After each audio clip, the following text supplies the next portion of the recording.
which is where I had my experience and where we've been collecting and systematizing very specifically lessons from legal reform to advanced democratization. So what I'm going to share with you is questions. Is that it? Questions.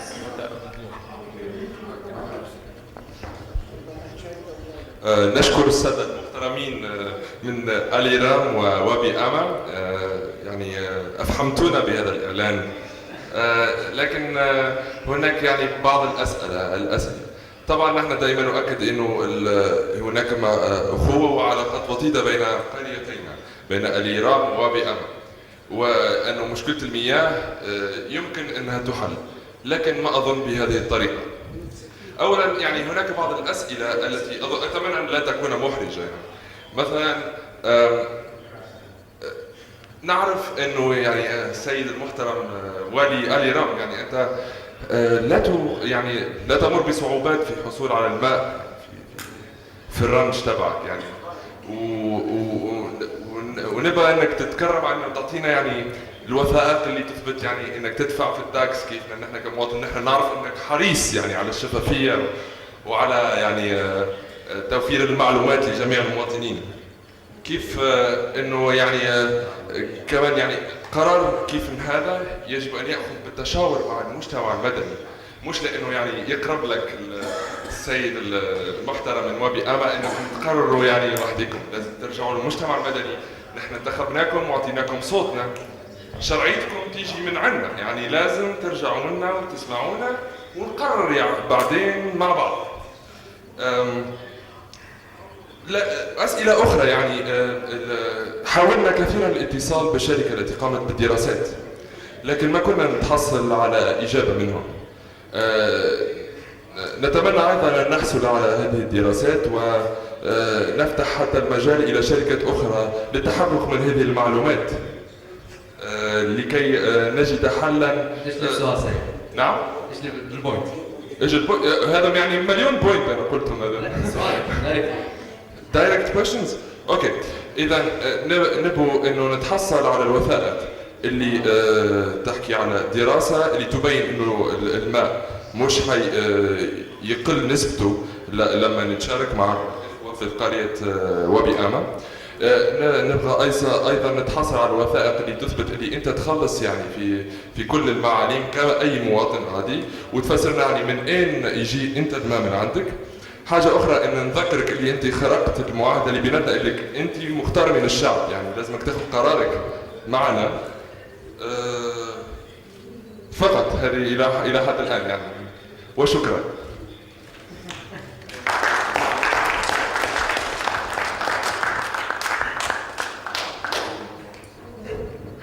However you want to handle it. It's your problem.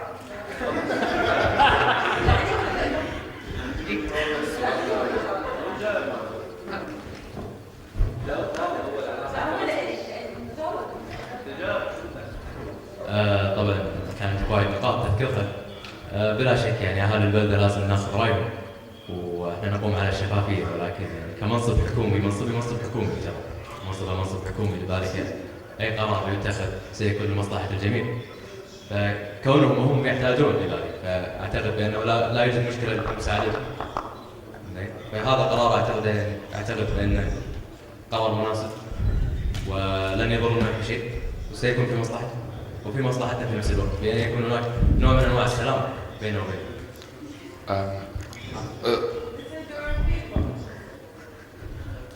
عفوا بس سيادة العمدة، حضرتك لحد الآن ما جاوبت على أسئلة زميلي اللي هي فعليا نحن الواقع حاليا نحن عم نعاني مشكلة بالمي. طبعا بمزرعة حضرتك ما عندك مشكلة بملعب الجولف تبعك انه يكون عندك شغال 24 hours يعني، فممكن اول شيء توضح لنا كيف نحن مش حينقصنا المي ونحن بالاصل عندنا مشكلة. وشغلة ثانية، الدراسات كيف انبنت وين الدراسات اللي انبنت عليها قراركم يلي اخذتوه دون استشارة المجلس البلد تبعنا؟ كما يعني انك منصب حكومي ما تتخذ قرارات لوحدك، لازم ترجع للمجتمع المدني وللشعب. النقطة الأخيرة هذه، أي منصب حكومي لا يعتبر بعد وصولي للمنصب الحكومي لا يعتبر قرار الشعب. أنا مثل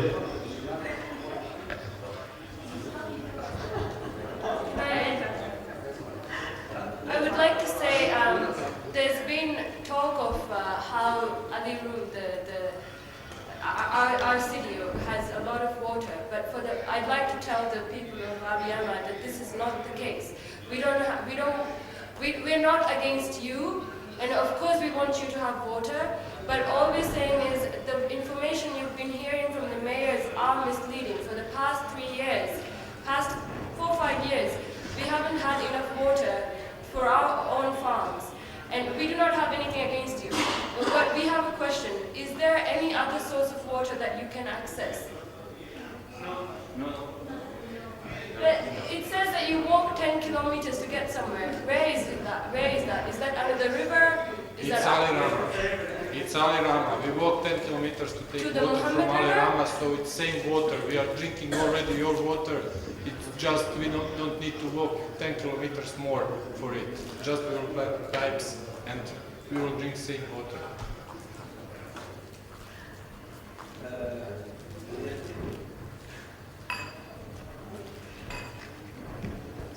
أول شيء أنتم مثلتوا يعني الحكومات بكل العالم وعود براقة وحكي كثير كبير ما بعرف، بس ما جاوبتوا ولا على تفصيل من التفاصيل المطلوبة.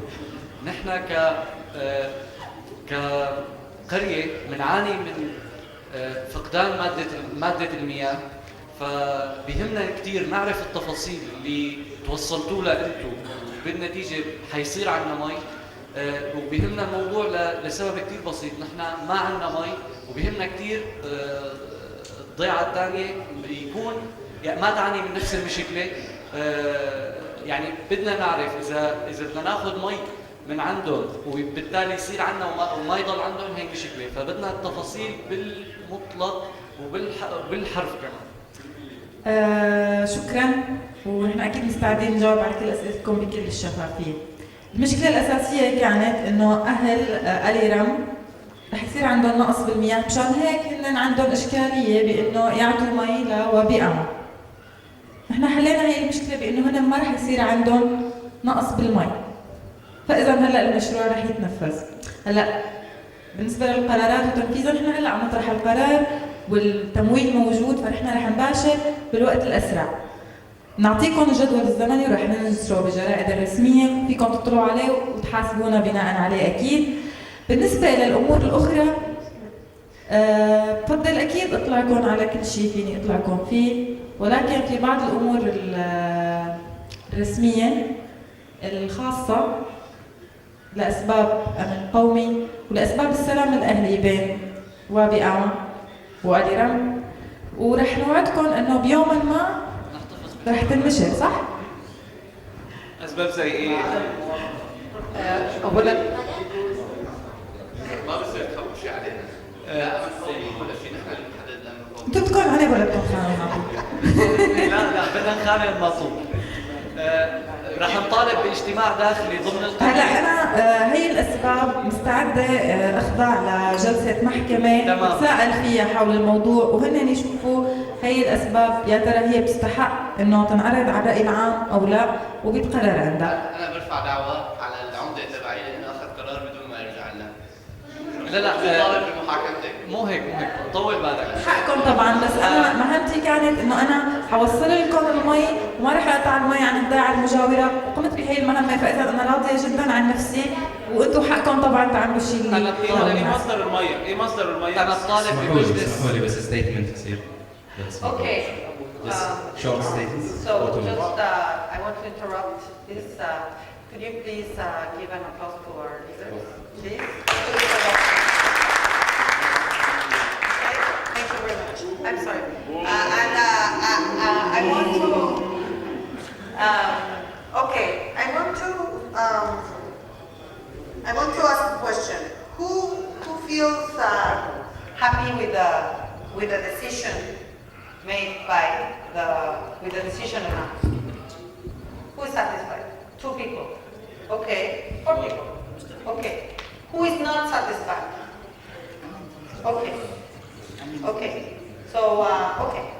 Okay, very interesting. Now, I want to know, what is the main concern of the people of this community, the main interest,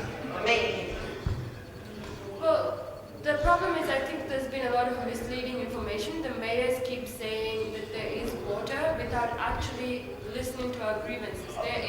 We have a water shortage problem, and we're worried that that is not being taken into account while supplying the other communities. Okay, so the main concern is water, to secure water supply. What is the main interest in this side of this? Yep. احنا عندنا 5 مليون دولار منحة، لا نعرف كيف صرفت ولا كيف تم الاتفاقية، كم المبلغ، كم تبقى معنا. ممكن تكون هذه منحتنا الوحيدة. كم هي المياه التي أخذت، كم ستكفينا من الوقت.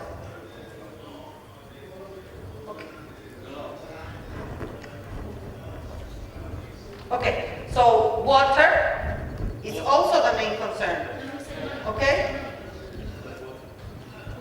So the main concern is interest, need of both communities is water. Okay? So let's analyze this decision, the decision announced by the leaders, on 2 dimensions. First, let's look at the negotiation that took place outside. Does that negotiation satisfy the interests, the underlying needs, the basic needs of both communities? So beyond what you announced, I would like you to describe in detail what you agreed and why. Okay? Yeah. Okay? So forget you are the mayor, just tell us, as when you were a mayor, what you agreed with the other community. What was the agreement? أساس المشكلة كانت إن عندنا تسريبات في الأنابيب، وأن الأنابيب تسرب المياه قديمة وبالية. فكان أفضل حل بالنسبة لي إنهم ما يدفعون فلوس التصليحات، مقابل ذلك المياه لن تنقص، بل بالعكس سيكون المياه للطرفين، مما سيشكل نوعا ما إضافة. أخذنا يعني كواجهة أخذنا سالفة السلام بين القريتين مقابل التحفظ على الموضوع نفسه. So you agreed to? What was the agreement you reached? That they fix the leaks and the pipes. But on the other hand, that the mayor doesn't say what the problem is. Yeah. Okay. Fixing the leaks. And with the money? Well, in fact, didn't want to expose my neighbor. So, and because I didn't want the things to go, in the bad way and becoming more conflict between the 2 villages.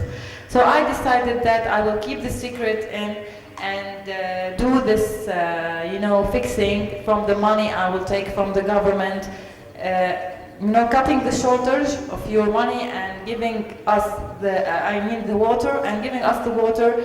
And even though that will be, hurting my reputation and my transparency, but I will, sacrifice it for the main purposes. Okay. So it's important to say the study that of the experts is in the view of these 2 people, and in the way they were presented with the information, it's credible study. Okay, it's very serious. They saw it. It's very serious, very well done, very professional. They saw it. Okay. So, does this agreement satisfy the basic needs here? Yeah. So they did the good. negotiation. Can we give them an applause? They did an effective negotiation, right? If we look at the underlying needs were satisfied creatively. It's a win-win situation. You get your leaks fixed. The problem, according to the study, is not water irrigation of land. The problem is leakages, right? And you get your water still, right? So this is one dimension. This is the effectiveness, let's say, effectiveness of the decision or of the negotiation. This is part of what good process takes. Actually, that we find solutions that address the needs of the different actors at stake, the real underlying needs, and those at the negotiation table. They wanted to give a good answer to you. But we have another dimension of good process, which is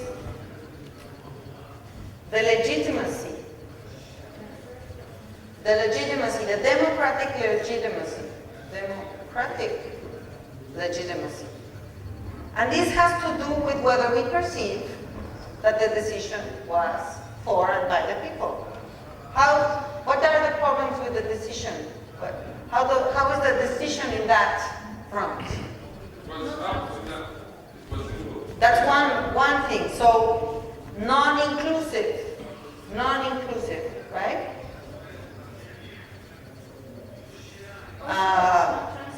Vertical, no? Vertical. Top down. Not transparent.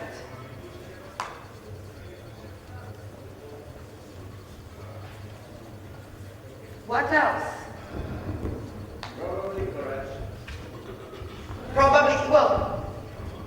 corruption. Why probably corruption? Was there corruption? No. There was no corruption, right? But there is a perception of corruption because there is a lack of transparency.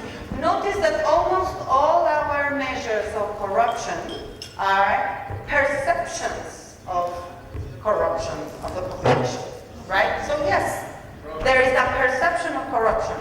Of course, how many of you perceive there was corruption in the agreement? Okay? This is interesting for you guys. This is a perception of corruption. Just because you are relatives, right? And because they took the decision without consulting. Okay. Exactly.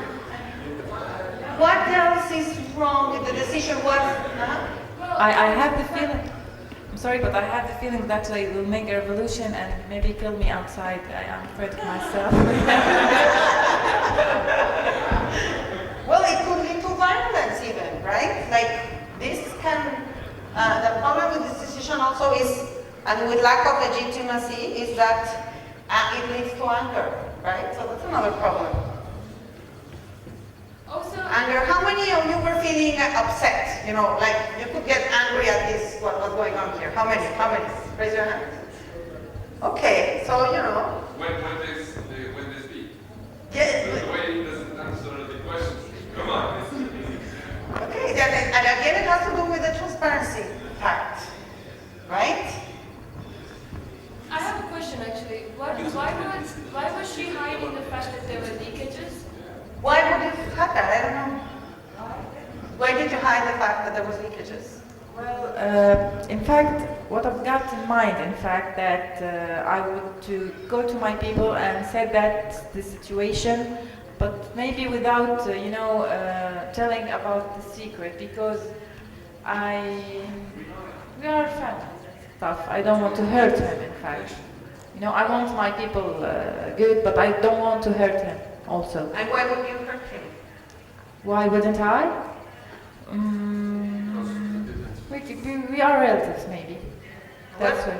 Because we are relatives and because we got there to make an agreement, we have to. Okay, but in the end it looks worse, right? In the end it looks worse than what you were trying to conceal, right? In the end, all the the perceptions. And any other ideas specifically about what went wrong with the decision? Yeah, I have. Yeah. There were no guarantees in the deal on how to fulfill the promises they made from the other side. Yes, so what would be the, maybe it has to do with transparency, but also with maybe accountability. How do we make them accountable, right? Like transparency and accountability. Or another way to think about it is that there was no mechanism to ensure participation or monitoring to follow up, right? On the implementation. Not participatory.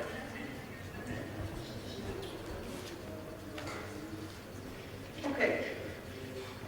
Okay, I'm going to take two more comments and then we're going to move on. Yes. I think by the process of taking the decision, they made us, people, go after the wrong decision. I mean, this decision was in favor of us. We wanted the water after all, but then we were against them because we thought it's a corruption, it's a money deal. So on the long term, we were actually doing the wrong thing for us, you know. Exactly. So what looked like an effective negotiation then might not be even an effective decision because of the lack of legitimacy, the lack of transparency, and that people start getting against the decision. Yes. بالعودة للتفاصيل يعني مثلا التسريب بأنابيبهم يعني لو أنابيبهم مصلحة ما كان عندهم مشكلة لو الأنابيب عندهم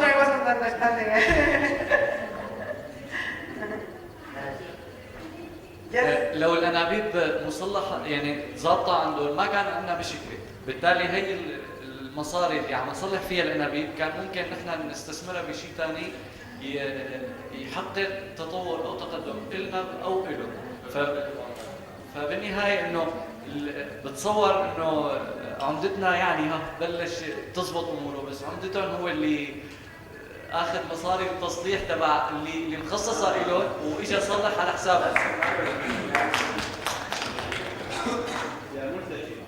Yes, but there was still room to maybe modifying the project without it being more expensive, right? Maybe there was some way, I don't know. But anyway, that's it. That is a good point. Maybe the other way was just the mayor has to put money to solve the leaks, and that's the real issue, right? And so there's many solutions possible. The problem is, the fact is that this was addressing the underlying needs of both, but it was not enough. There was something missing in the way the decision was made, the process of the decision, right? What things could have helped address these concerns? So, how have we addressed these concerns? Yes, addressing the process concerns. What else have we done? Yes? I believe if they organized a press conference where they show us the details of the deal and spoke with us in a better way, I mean, what I mean with better way was answering the questions, I mean, and being more diplomat and not showing that I took the decision and I'm elected, I don't care about your opinion. This is what the back message that was circulated, which didn't help us listen to that this deal is somehow benefit for both of us. But the way they presented it and the lack of transparency made us suspicious and worked not in our favor. Okay. So sometimes it's better maybe what seems to be, maybe you didn't want to look weak, right? Maybe what you do to avoid looking weak becomes your weakness, right? And so I think that is a good lesson too. Maybe it's better to go back and say, okay, let's, what can, ask the people again, what can we do to address these issues? You know? They also can ask from experts or something like that. Okay, maybe have some experts review the report, some independent experts review the report. What else? By widening the consultation by holding meeting between the people of the two villages. Dialogue between the two people, the two villages. That's another feature that increases the legitimacy of the responses when it's not just consulting the people, but also having opening space for dialogue between the different views. Inclusive dialogue is another. Oh, yeah. And dialogue is a very important aspect of building legitimacy of the decisions. Absolutely. Thank you. I'm going to take one more and then we're going to move on. Yes. Something else that's important is to build mechanisms of participation in all of the process from the beginning, so that it's not just the decision now that they've made a deal, but that there are mechanisms so that we can participate throughout the process to make sure that it's being, and also to monitor how it's being done. Exactly. Perfect. Excellent. So, thank you very much. And I applause for everyone that participated.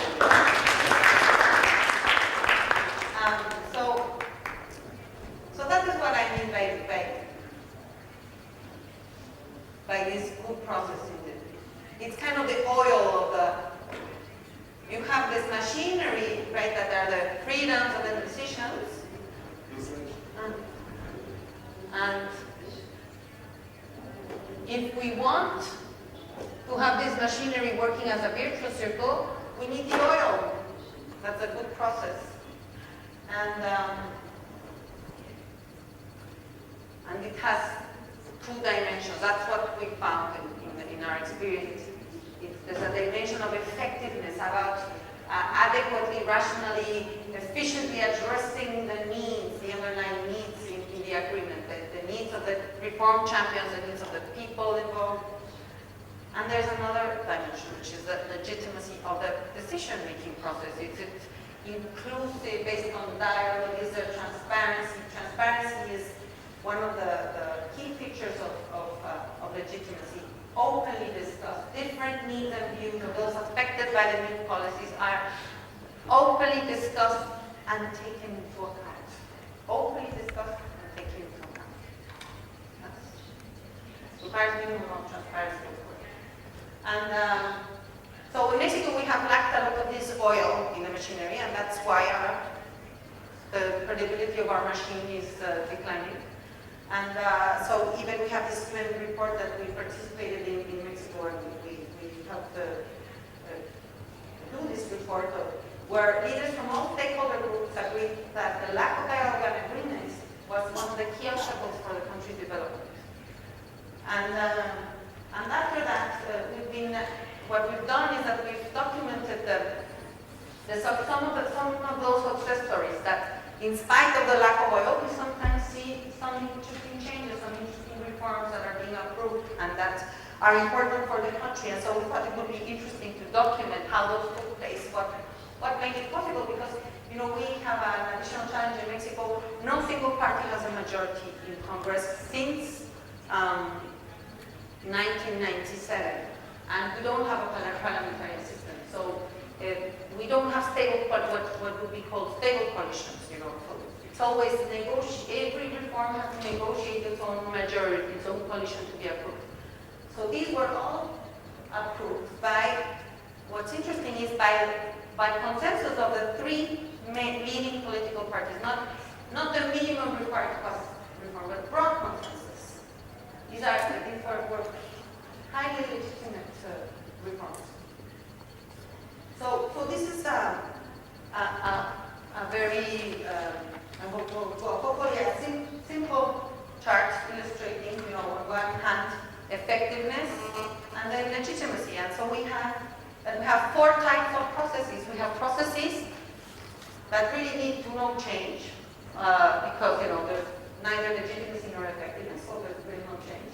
Then we have illegitimate institutional change forced upon maybe by a artificial majority or by a majority that undermines the rights of a minority, right? There's no real dialogue, there's no real transparency in the decision maybe, but there's an effective move towards a decision. And on the other hand, we have maybe very inclusive, deliberative processes where everybody takes their opinion and runs round tables, but no decision gets made. We have a lot of those in Mexico. And finally, we have some cases where we have both effectiveness in the negotiations and effectiveness in the decision, but also legitimacy. And what we've been finding is that ultimately, what sustains is either only one of the two. Because when you have an effective, a quote-unquote effective decision that is not legitimate, what happens is what's happened here. People start blocking and start opposing it, so ultimately there's no change. Or when you have very inclusive, round tables, everybody says what they think, but you don't have that negotiation, that final agreement where that actually solves creatively the different needs that are at stake in conflict, then no decision gets made, and it's actually not legitimate either because people feel used, feel that it was, somebody said here, a staging. So really, it ultimately leads back to what we have, authoritarianism or persistent hybridism. That's what some scholars call what we have in Latin America, hybrid system, because you have your basic rights, but the machinery is not really working, it doesn't really end up working for the benefit of the people. Or if we really work on both axes of good process, then we can have ongoing democratization. And what we've managed to do in some of these cases in Mexico is actually some processes that have been on that high upper right corner. So I was going to share, and I don't think we have that much time left. Oh, yeah. Okay, so I'm going to share a little bit, give concrete examples so that we can actually see how this looks. And this is a bad example, and I think it illustrates very nicely both the effective but non-legitimate type of approach and the very democratic, inclusive, not effective approach. And this is the story of media reform in Mexico. Remember, we saw that in Latin America and in Mexico, the undue influence of media is seen as an obstacle, as a restriction on having power by the people and for the people. And even the political leaders see the media as something that controls them or restricts their ability to respond to the mandate of the vote. And we have a history of state control over media. I thought this was also an interesting case because how many of the Arab countries share this history of very tight state control over the media, discretionary licensing processes, censorship, side payments, the bribing of the journalists so that they will say what the government wants to hear. And then in Mexico, what we had, even after the transition, was, okay, not censorship, but just very close friendship between government and big media. It's not censorship anymore. Everybody can say whatever they want in Mexico, but they're so good friends. And we have just two consortiums of television that are also very good friends, and they control 95% of the TV industry. So this is what most Mexicans see, and the news that most Mexicans see is what Televisa and Terrestre shows. And so, yes, they're very close friends, the government and the media. So we've had several attempts at changing this, even all the way back to before the transition in '77. There's been several attempts at, big forums, everybody saying, talking about the problems of the media and the need to democratize and create greater plurality and the importance of media shaping, really serving the purposes of building citizenship, everyone talking, and even draft bills being prepared, but then nothing happened in Congress. There was usually informal veto from the industry. Televisa, the big consortium, the media consortiums, they would simply block the and then in 2005 there was suddenly this bill that was presented, that was going to address the independence of the regulatory agency and modernize the media industry. And it was approved unanimously and fast-tracked by the lower chamber. No other law in the history of Mexico has been approved so fast. 7 minutes was the discussion in Parliament. Wow. And all the legislators voted in favor. So what was going on? So when the bill got to the Senate, the experts, intellectuals, NGOs in the progressive sector, they had a chance to look at really what had been approved by the lower chamber, and they started to say, hey, this is, this may have some good aspects of the reform, but this reform is clearly benefiting the duopoly, the big media consortiums, and it's clearly in their benefit, and not in the public. And there's a lot of features in this law that are not in the public interest. So there was hearings, and they invited many experts, again, very inclusive dialogues, a lot of people saying, proposing different changes to the bill.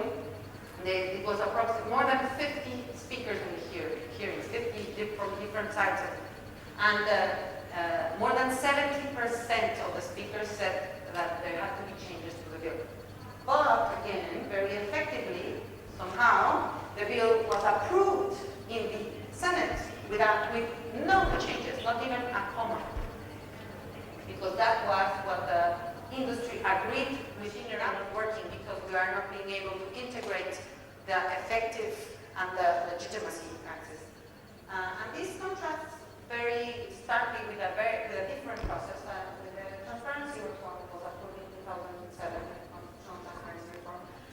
And this was, in 2002, we had a big, an important reform to create an independent transparency institute that was to be independent in government, would have funding, and would have the last word in saying what information had to be given to an ordinary citizen. Any ordinary citizen would say, I want this information, and they would go to the institute, and the institute would say, if the agency is not giving to you, I have authority over the government institution to make them give you the information, and I am the last authority in this. And so this is an important reform. And from 2000 to 2006, the 32 states in the country started to pass legislation for similar reforms. But they have very bad quality. Most of these reforms were very bad quality. And in Mexico, there was a big decentralization process. So most of the public funds were being spent by the states in the country. And so by 2004, the academics, intellectuals, NGOs were saying transparency is becoming a caricature because most of the spending is in the states, and the states, they are faking to have transparency, but in fact it's so, the process, at the federal level, it was you could do the information requirement by internet. In the states, it's like so much bureaucracy, and then the laws were legalizing the discretionary powers again of the government to withhold the information. So they were really not helping the transparency in their states. They were actually legalizing obscure and opaque practices. And so, for example, what happened here in the new legislation would be illegal, right? Because as a citizen, I can say that I want to see exactly what the numbers are and would be required to give the information. But in the states, that would be normal, that the legislation allowed for you to hide that information. So, so this was a big issue big issue for democracy, big issue for transparency. But states are jealous of their autonomy because they have to fight for the autonomy. So they didn't want some federal legislation to be imposed on them. So, reform champions. So first we had very inclusive, open public forums that went on for about 2 or 3 years. I wanted to note also the scope of time that this process is more or less, more than 2 years. And it was the need for the reform was established very widely, very inclusive forums. Everybody was saying, yes, these are not good standards. Then,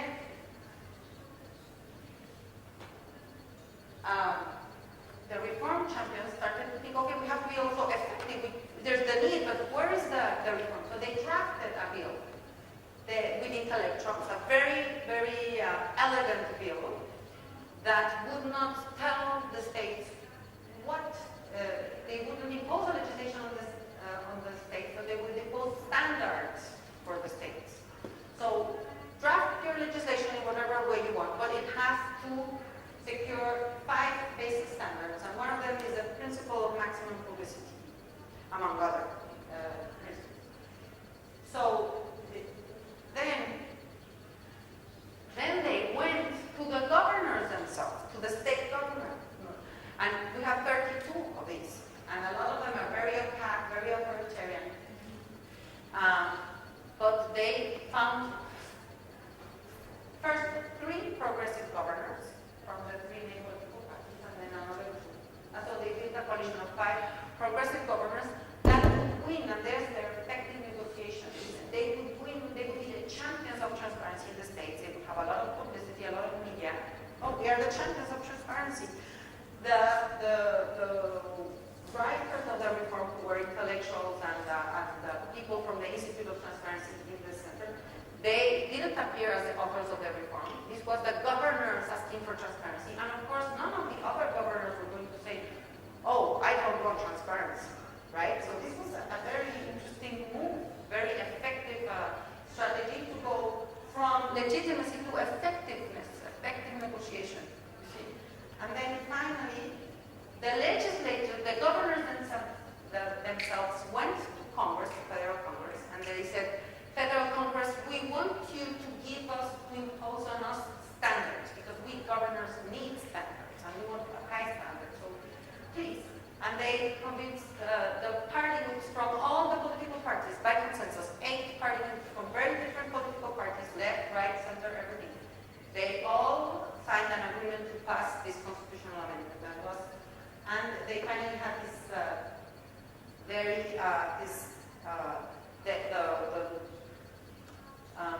this is important to the champions of the party groups assembled a small group of legislators from their parties that were experts in the theme of constitutional law and transparency from all the political parties. So this was a small working group from the different parties with some intellectuals, but it was still a very small working group where they had a very good dialogue and also a negotiation, because an important piece is that a lot of intellectuals thought that it was very important to bring political parties and unions into the transparency standards. And the political parties didn't want that. So that was a very hard choice for the reformists. They had to say, do we want to push forward the transparency in the states and secure that, effectively secure that? Or should we go for the whole cake? The all or nothing. And a few intellectuals to the all or nothing position, they remained critical to the reform. But others said, let's, this is by sure a step forward. This is a step forward. And let's secure this step forward. Then we will find the next path.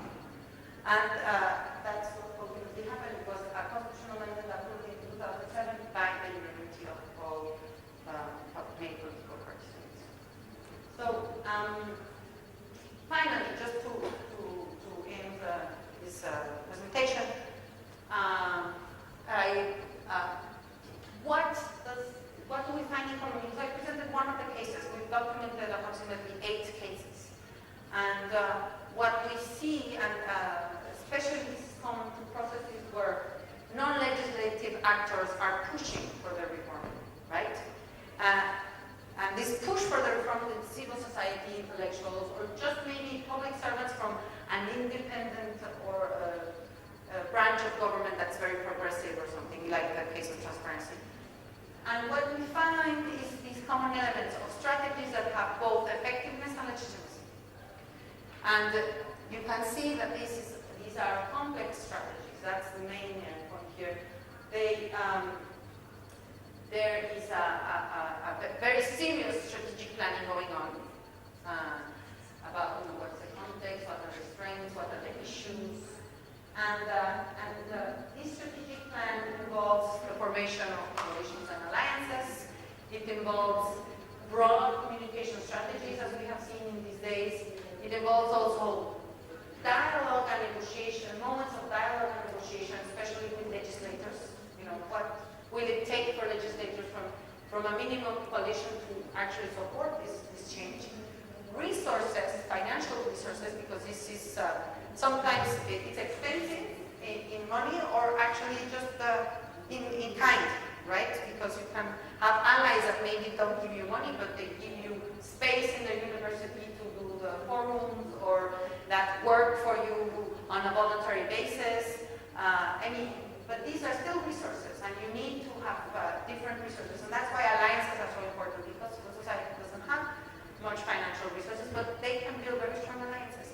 Many of them have been able to get, for example, the support of academics and experts, academics from the university for free, you know, that are working and are producing what's another very important part, the conceptual and technical soundness of the proposal, so that they're effectively addressing the needs, the problem. So you need to have technical, and conceptual presentation of the problem that you want to address and solutions. This has to be very high quality. If not, what happens is that, yes, people agree that there's a problem, but, you know, agree the solutions and move forward. And legislators, this is very important, legislators are so overwhelmed by so many issues that they have to deal with. And so little specialization. In Mexico, their legislators are not specialized, and that's what you would face also in your countries. Legislators are not specialized because it takes, so they're basically generalists that know about everything, but not specialized in some issues. And so that is why successful reform has this aspect of very sound conceptual and technical grounding that comes from outside of Congress, from the experts, from the coalitions, the intellectuals, that the coalition of NGOs or whatever is bringing to the table. And finally, well, that allows for some effective institutional change. And just to remind you of the key lessons that we have found, in the long run, effectiveness and legitimacy go hand in hand. You cannot have, you won't be truly, what looks like very effective in the short term, in the long term, won't solve the problem, because lack of legitimacy will generate opposition and blockage. On the other hand, if you have a very legitimate processes and the needs are very clear, but you don't have effective solutions that are negotiated with the decision makers and take into account the different interests of the decision makers too, then it won't be also legitimate yet, because people will feel like they were wasting their time. And then, so to address these two dimensions, it takes complex strategies. And so eventually to have complex strategies, because one strategy is to block a decision. So Mexican NGOs are very good at blocking decisions. The Arab countries have, the civil society have been good at tumbling governments. But it's different to build the institutional framework, the different stage. And that requires this these complex strategies where you have the experts, I draw in the last, what I showed in the last slide. And that, because we are, civil society organizations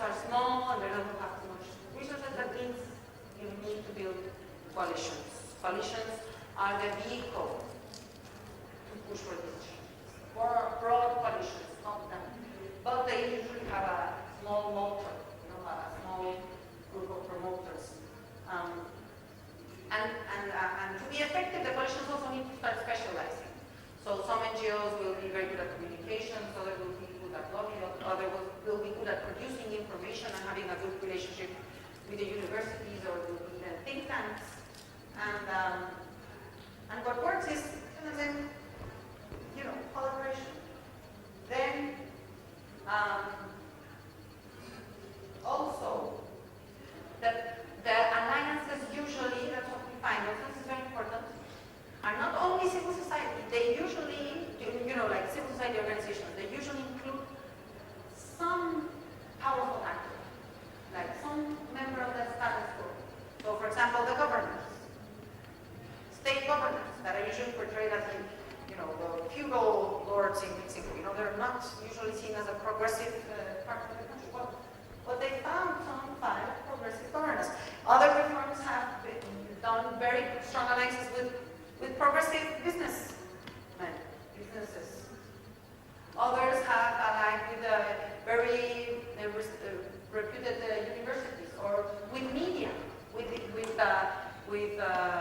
some progressive journalists in the key in these big media consortiums. So they get to broaden their message. So in all the powerful groups, you can find some progressive allies. They're not homogeneous, these powerful groups. So another very important lesson is to go to the alliances also with the powerful. So it's not like the enemy is this, monolithic block. It's a mosaic, and you have to find those who are willing to support their cause. For example, in the case of the judicial reform in Mexico, people were introducing oral trials, a completely different system of law. And of course, this increased transparency of the justice system, but all the lawyers and all the judges were opposed to the reform. Imagine all the bar of lawyers, everyone was opposing the reform.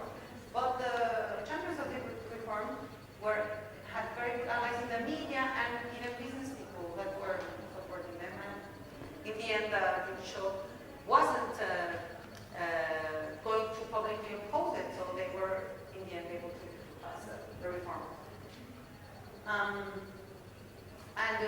Finally, just this quick phrase, if you want to go somewhere as an activist quickly, go alone. If you want to get far, seek coalitions, go accompanied. Thank you very much.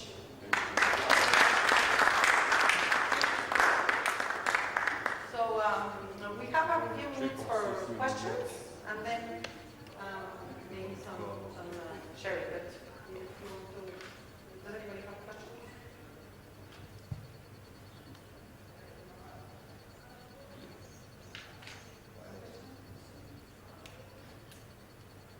Okay, no questions. Yeah, you want to do it? Okay. Okay. You? I just want to comment, in fact, on the whole material. It's a little bit tough sometimes. Okay. That's Thank you. Hard to follow. Hard to work. no, not hard to follow. A lot of information I can, maybe because I'm not that professional in some fields in it. That's, for me, I found it. Okay. Okay, thank you. There's a... yes. I have a question for maybe the activists that are coming from the Middle East and North Africa. If you see, like, if you guys are thinking about these things already, or if it's something that you see as important to think about now, or if it's very far in the future, the time to think about it. What's your perspective on kind of the issues that she's brought up?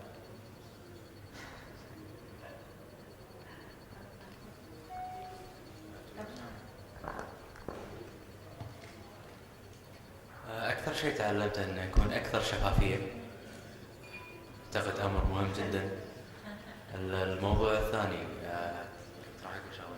اي التحالف، الكواليشن او التآلف مع اشخاص اخرين، لان سياستي انا ايضا يعني في الجامعه كقوائم طلابيه اتبع سياسه الاستغلال، بان اكون مستغل عن الاخرين، ومع ذلك يعني لا اواجه يعني ما لي مؤيدين كثر في هذا الجانب اكثر من التآلف. فاعتقد ان فور رجوعي ان شاء الله للكويت راح يكون اكثر يعني تحالفا مع قوائم الطلابيه الاخرى. هذا اكثر شيء افكر فيه. شكرا. Okay, so any other comments? Because actually, okay. So what I wanted to have, I'm glad we have time to receive you. If we could make maybe five small groups, and I will, yeah, 5 small groups, and maybe so groups of groups of 3 to 4, and actually before you go to the groups, if you could just take a few minutes to write down if there are things from this experience that you think you want to take into account as you go back to your work. You know, just new things, 1, 2 new things that you think you want to take into account. So if you want to take the time to write down and think, you know, what do I want to keep in mind from this? Because, you know, I take your point that this is a lot of material maybe and complex and, you know, maybe could be simplified. And this is also your USB, but you know, so just if you want to, one or two, I think sometimes it's maybe 1 or 2 things that you take, that you want to really take from this, and so just not to forget it, just write it down. I have a little bit different questions. It is related to one of the experiences I tried to do in my city. I'm from Kairouan, Tunisia. It's in Kairouan, the population is 54% people who are under 30 years old, and 41% of them are unemployed. So it is also one of the richest cities with agriculture, but we have the biggest number of unemployment, and it's very, very poor. So what I wanted to do when the Tunisian National Assembly 2 months or 3 months ago was dividing exactly the money for each city, the budget, we're allowing budget for each city. I tried to create a lobby in Kairouan. So I contacted all political parties, even the ones who are in power. I contacted all those who are in the National Assembly. I gathered all the leaders. I gathered most of the important leaders of the civil societies and the public figures of Kairouan. When I spoke with them independently, they all welcomed the idea that we unite and have the same demands, and then go ask for them together, and this way they will listen to us. So when I spoke to each one of them independently, they were perfect. I was so happy when at the time I gathered them together on the same table, I managed the dialogue for 15 minutes, and then it was all fighting. So it ruined it all. Okay, this is, I want to comment on your, was this public meetings or? No. The debate, the meeting I organized was in the bureau of one NGO in Kairouan. This NGO, I'm the Secretary General of this NGO, and we have a good office and we have a good setup, so we invited everybody there. So that's it. But no media coverage, nothing at all. So, no media coverage until we agree on something. And how many people? It was 12, almost 12 people. Oh, okay, so what we've seen in Mexico is that, well, first of all, I think that your approach is very important in talking to all the parties, because the successful NGOs in Mexico introducing reform have been non-partisan. This is very important. They have spoken to all the political parties. same distance. You know, they have kept it. Not neutral, but non-partisan. They have returned this non-partisan. This is very important, and the coalitions that have been built have also kept their non-partisan nature. This is very, very, very important. And then what works in the Congress is that then once there is an agreement at the elite level of the parties to work on an issue, that helps. So they're all committed at the elite level, okay, to say, okay, yes, for example, we're going to address transparency. We're going to get a bill on transparency, and they make a public commitment. They're going to work on transparency. And then a small group of legislators, between 6, 8, with some experts, they meet not for one session, but for 6 months, maybe, you know, or sometimes it's less, sometimes. But there is a work group, and the work group has ground rules, very important, not communicating to the press, and people start communicating to the press to the ground rules. And there's a secretary of this group. So that's how many of these reforms have succeeded. But I think what you did is mirrors a little bit this idea, maybe except that you know, 1 or 2 meetings. You have to think that this is going to be succession of meetings. It was still ruined. They got fights or whatever. I mean, the problem wasn't the setup or the people. It was that they set their partisan priorities before the city's priorities. So they look at they were they were thinking about how will we appear in the media, who will take the credit of this event. So that's it. So for example, the negotiations in Mexico involve the credit thing, the sharing of the medal.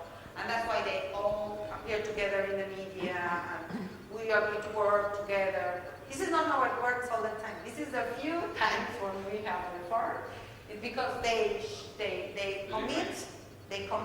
So they commit to addressing the issue, and then so it's all of them together, and then it's an issue on which they will work on. So the room for putting their partisan priorities is that because the agenda is set by the civil society coalition, saying we need to address the transparency. We need to address. So once nobody wants to say no, and then once they're committed, they work on that issue. But you know, what's harder, I think, is to have a common broad agenda. You know, because maybe that everybody wants their issue to be the first one or the most important. But so what is it? 25 minutes. Okay, so why don't we just do the individual, putting down of, We will not have time for lunch. Sorry? We will not have.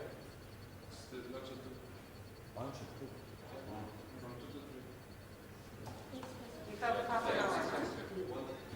Okay, so just put 1 or 2 maximum, well, you don't put more, but 1 or 2 ideas, lessons, or things, you know, just how you said, you know, that you want to be sure you don't forget and you take to your work. Okay? So you want to take 1 minute and just put down, and then you can share it in pairs. Okay?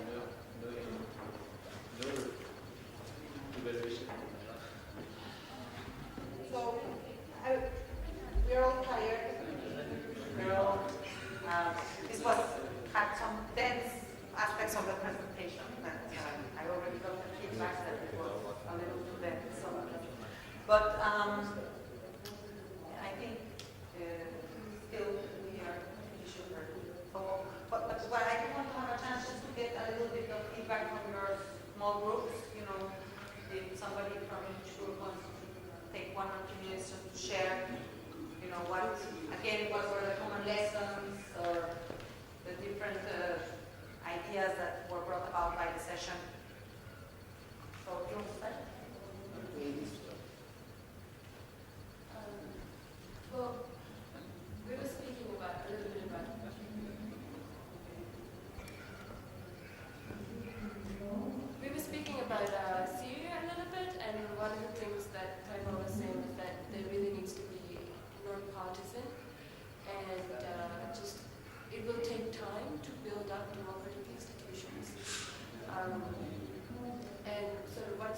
me is sort of the most important thing. So it's the idea of strong coalitions, because Maldives is really small and everyone knows each other, and people, like, if they have a different political belief, they really, really hate each other. It's crazy. So this, and so the strong coalitions are, it's hard to align with people, and because it's such a small place, like if my mother is supporting, say, one party, even if I want to appear non-partisan, it's impossible. So kind of that's what we're talking about, this idea of non-partisanship, how to build coalitions. And that, I think you have a very interesting point just there, because when you have one single person will never be seen neutral or impartial by everyone. But when you build a coalition, then you can bring someone that is more to the right, someone that is more to the left, or men and women, and so your coalition is broad and it can project that non-partisanship more clearly. طيب احنا بس تناقشنا على التجربة اللي كانت في المكسيك، فكرة اللي هي المحامين لما كانوا معترضين على بعض القوانين وبعد ذلك وانزلتوها بحيث انه الشعب كله يتعرف على الموضوع، وبعدين المحامين ما استطاعوش. انه نفس الموقف هذا بيحصل دائما في اليمن عندنا، احنا ما بنعرفش من اللي معه ومن اللي ضد، فكلهم بيدعوا انهم مع الشعب، خاصة المعارضة والحكومة. فاحنا ممكن احنا ناخذ زي هذه الافكار ونطبقها مع وزارة المالية مثلا، في حيث انه لما بعض الاحيان سياسة الاجور بيقولوا الحكومة انه المعارضة هي اللي معترضة والمعارضة تقول هي الحكومة اللي معترضة، فممكن انه نطرحها على الرأي العام ونشوف من اللي بيرد، من اللي كان معترض على النقطة هذه.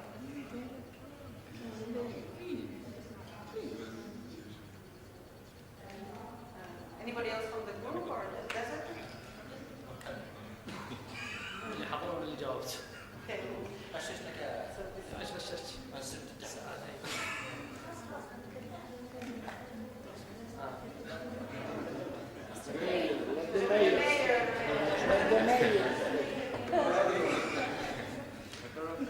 تحدثنا عن 3 نقاط مختلفة، كانت عن الشفافية رقم 1، بالإضافة إلى في الانتخابات الشفافية في غالب الدول سواء العربية أو اللاتينية تكون في الانتخابات نفسها، لكن لا يكون هناك شفافية أو مراقبة بعد الانتخابات.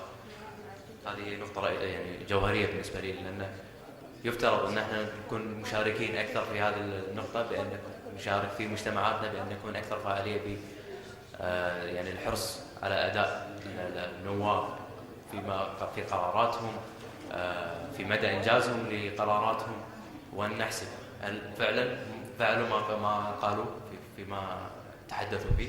هذه نقطة رئيسية. النقطة الثانية أيضا الاعتماد على الشخص. أيضا في قالب مجتمعاتنا أحيانا تكون الاختيار إما من ناحية قبلية أو من ناحية الاعتماد على شخصية الفرد من الجماعة فيما ينتمي إليه، وليس في شخصية الفرد في السي في تبعه أو يعني سيرته الذاتية. هل هو فعلا جيد؟ هل هو فعلا يستحق هذا المنصب؟ في غالب مجتمعاتنا لا يرونه من هذه الناحية، ولكن يختارونه من كون انتماء لحزب ما أو انتماء لفكر ما. شكرا. Anybody else have some different thing to mention? Okay. So, 3 of us discussed what we learned is that the people in power nowadays everywhere are very common, that they're trying, in the name of the democracy, they're trying to abuse the power, especially using the finance and then money that they have, and then, as you mentioned correctly, from the Latin America example, using the media a lot. In case of Burma, using all the successive military regime control is only 2 things: defense and finance. If you have more powers, if you have more guns, you have more power. If you have more dollars, you have more powers. And then they are using now. So I think also they are using the words under the disguise of the democracy. What they call is guidance democracy or disciplined democracy. But all we want is just democracy for the people. Majority of democracy reflects the majority of the people. No prefix or suffix. Democracy, just pure democracy. So this is what we have. And then another issue is that we need a dialogue. Not only the elite and then all the authority and between the the ruler and then those people who rule, but we need a cross-cut, dialogue. For example, like in the game, so we are divided. I mean, those people we need to have a dialogue, people-to-people dialogue. And then we need to have the authorities, I mean the ruler from the other side. We need to talk to our mayor as well. So and then as a group, so we need to compromise and we have to dialogue each other. So that we finally found out that we share the common interest to secure the water, the same with the people of other sides.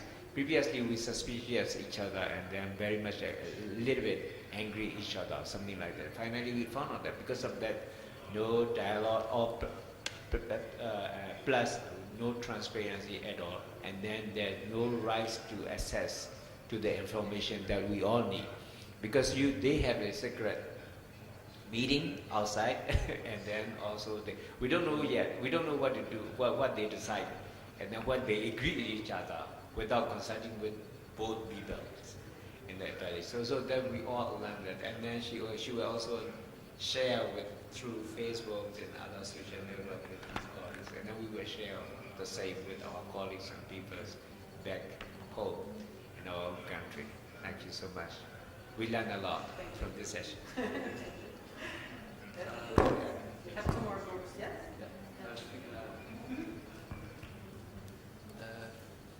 يمكن نحن اثنين من سوريا، فكانت المشكله انه هلا يعني ما فينا ناخذ شيء ونطبقه هلا ببلدنا يعني. بس كنا عم نفكر انه بعد سقوط النظام، بعد ما نبني دولتنا، ففي من اللعبه انه كيف نشكل جماعه ممكن او نكون كمجتمع ما نقبل كل شيء ينفرض علينا، او ممكن اي شيء نتشارك نتناقش نعرف شو حقوقنا شو واجباتنا. وكمان كان في عن الاعلام، حكيت عن نفسك بالاعلام وعلاقته بالحكومه انه هن اصدقاء تقريبا او في علاقه بيناتهم، فكان كمان لازم نتعلم انه ما بدنا هيك اعلام. اذا كان بدنا يعني نبني عن جد الدوله اللي بدنا اياها بعد الثوره، كمان كيف انتقلت نفسك من دوله ديكتاتوريه لدوله ديمقراطيه. هي الطريقة والعملية كانت غير عنا، غير عن دولنا، غير عن سوريا، يعني ما بعرف شو. بس إنه في حال بعد الثورة ما صار مثل ما بدنا وإجا ديكتاتورية، فنحن عمليا تعرفنا على طرق جديدة ممكن نمشي فيها الديكتاتورية. Can I add something? Yeah. Can I add something?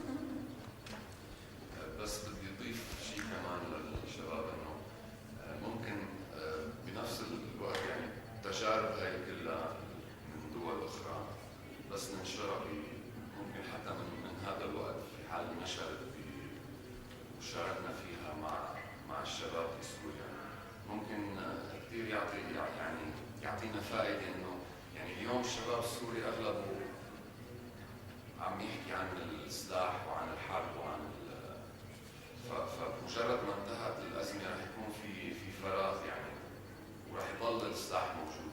فمجرد مشاركة تجارب أخرى ممكن تفتح مجالات جديدة للتفكير للعالم إنه يشوفوا شيء ثاني يعني يلتهوا فيه، يشتغلوا بشيء ثاني يخليهم يبعدوا عن السلاح. هذا يعني كثير شيء مفيد ممكن من مشاركة التجارب من دول أخرى.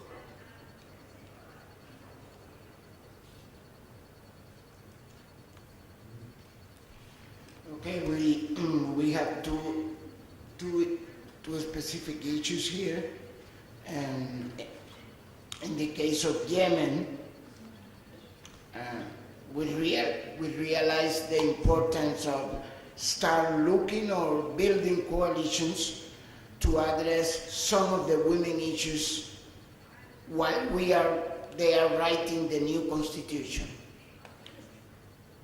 So our colleague from Yemen, she realized that this is a very important issue at this stage in Yemen. And also, this is a very general issue, and I think it encompasses most of that was talking here during this workshop, is the importance of transparency for a legitimate democratic process. Because it was the lack of transparency that created the situation in the case example, in the exercise that we are doing. And specifically in the case of Cuba, it's even worse because transparency is considered a crime in the penal code. So if you ask for transparency, you are revealing secrets of the state security. So you go to jail.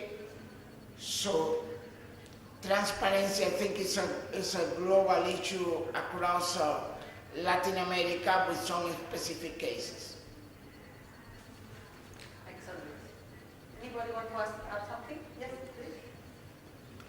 I just want to add some thoughts on what I heard Abdallah say about Kuwait. He said most of the time the civil society in Kuwait, they are very keen during the election, but after voting until the next election, there's no vigilance. And I think that's the biggest problem for all democracies, especially developing democracies like Africa and Middle East, that we are very keen during the election time, but once that has happened, we don't follow up to see the elected person, what did he promise, is he delivering on it, what are the timelines, such that by the end of his term, you don't have any scorecard to measure whether he performed or not. Then he comes back again in the same lies. And he gave us an example of what the Egypt have done. The young people there have come up with a website that that shows the promises that Morsi, their president, made, and then they are looking at the timelines whether he'll deliver on that. And I think that's really a useful tool to keep the leaders in check, because I think any good person left without check, they're bound to do bad things. And we don't elect angels, we elect human beings. And it's up to us as citizens to make sure that the democracy works. Democracy, I've heard that it doesn't work if not worked. That's just my job. Excellent. Well, thank you very much. I don't know if there's any additional comments, but I think we finished, and